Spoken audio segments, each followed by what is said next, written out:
The Bhagavad Gita, Chapter 9. In the ninth chapter, Lord Krishna reveals the greatest secret. He says that the biggest reward, the biggest gain, comes from worshipping Him as the Lord.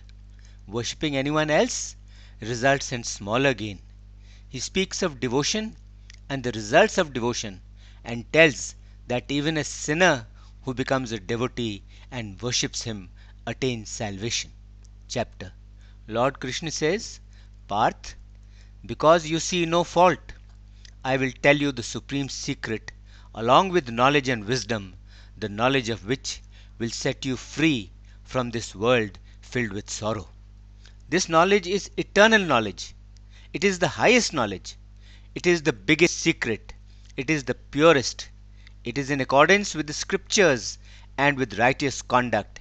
It can be obtained through direct experience, and it is both simple and easy to practice. People who have no faith in this path do not reach me. They remain stuck in this world of birth and death. Infinite and limitless, I am neither seen nor can I be described by words or by any other means. By that very infinite and limitless form of mine, I pervade the entire creation. All beings reside in me. They are in me, but I am not in them. Even then, all existences do not abide in me. Look at my divine mystery, my divine secret. My spirit, my Atma, is the source and the origin of all beings. While it supports all beings, it does not reside in them, it does not abide in them. Understand this. Just as the fast blowing wind is ever present in the sky, so too do all existences abide and reside in me. Keeping my nature under control, I bring all this multitude of beings into existence again and again, who, being completely under the control of my nature, are absolutely helpless. These acts and actions of mine do not bind me because I am not attached to these actions. I remain detached and untouched by them. Under my supervision, this nature gives birth to the moving and the unmoving, the animate and the inanimate. The cycle of the world revolves because of this. The ignorant, when I take on a human or other body, not knowing me, ignore me because they do not know my supreme nature, which is the cause and the master of all born things, of all beings. Those who are of the demonic and evil temperament, their ambitions are of no use, their knowledge is of no use, and they lose the power of discrimination.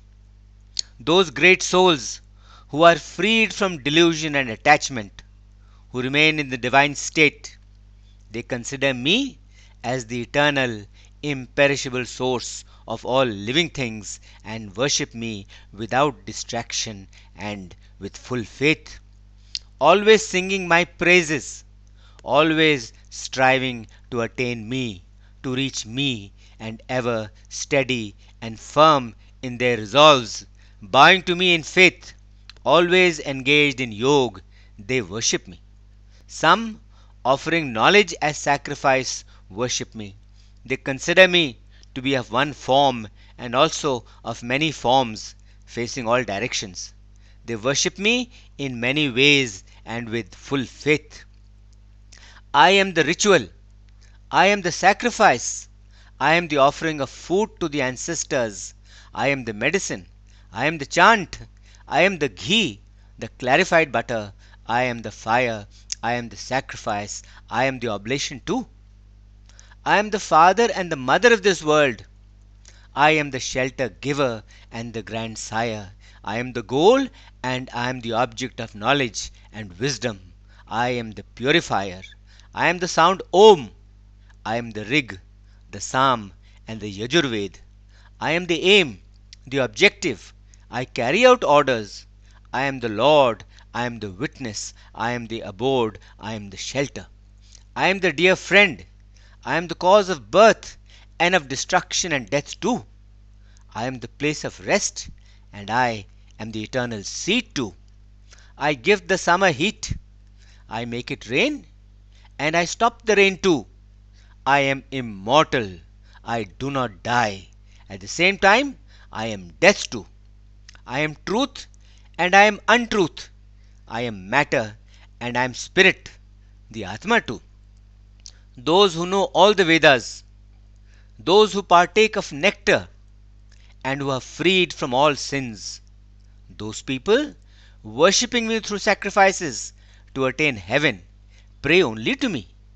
They all go to the pure realm of heaven, and there they enjoy the pleasures and luxuries of the gods. When, after enjoying the pleasures and luxuries of vast and splendid heaven, their merit is exhausted, they again return to this world. In this way, as told in the scriptures, doing their righteous duty, they are subject to the cycle of life and death. But those devotees who selflessly always worship me, for them I take on the responsibility and the burden of fulfilling all their desires and all their needs. I also protect all that they have. I protect all that they own.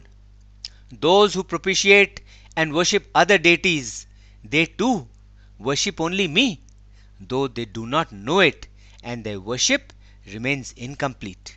It is I who enjoy all the sacrifices. I am the Lord of all sacrifices as well. But those who do not know me in my true form, they fall and are born again. Those who worship the deities go to the deities. Those who worship the ancestors go to the ancestors. Those who worship the spirits and the ghosts go to them. And those who worship me come to me. Whosoever with love and faith offers me a leaf, a flower, a fruit, or even water, that offering of his, given with faith and pure heart, I readily and happily accept. Whatever you do, whatever you eat, whatever sacrifice you do, whatever charity you give, whatever austerity you do them all, understanding them to be gifts given only to me. By doing so, you will be freed from the pleasant and the unpleasant, the good and the bad consequences of your actions.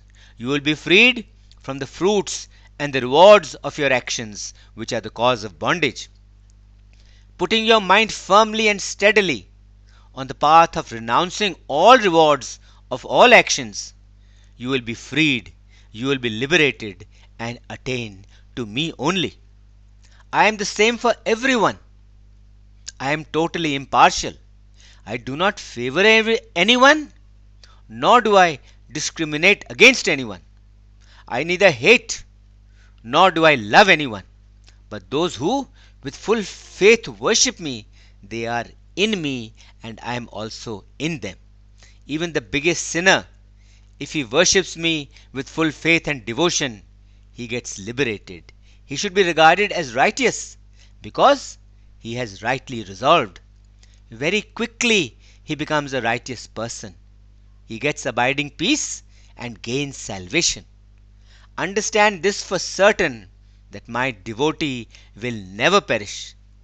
Those who seek shelter and refuge in me, though they be lowly born, though they be the biggest of sinners, they too, coming into my fold, coming into my refuge, get liberated. Then, what to say of the seekers of Brahma, the righteous and virtuous people, the devotees and royal sages like you, having been born into this temporary world full of sorrow, do you now propitiate me, worship me? Therefore, Parth, fix your mind on me, become my devotee, worship me, and bow to me. In this way, keeping yourself in discipline, making me as your only goal and your only objective, you will definitely attain me, you will definitely reach me. End of chapter 9. Om Shanti Shanti Shanti Om.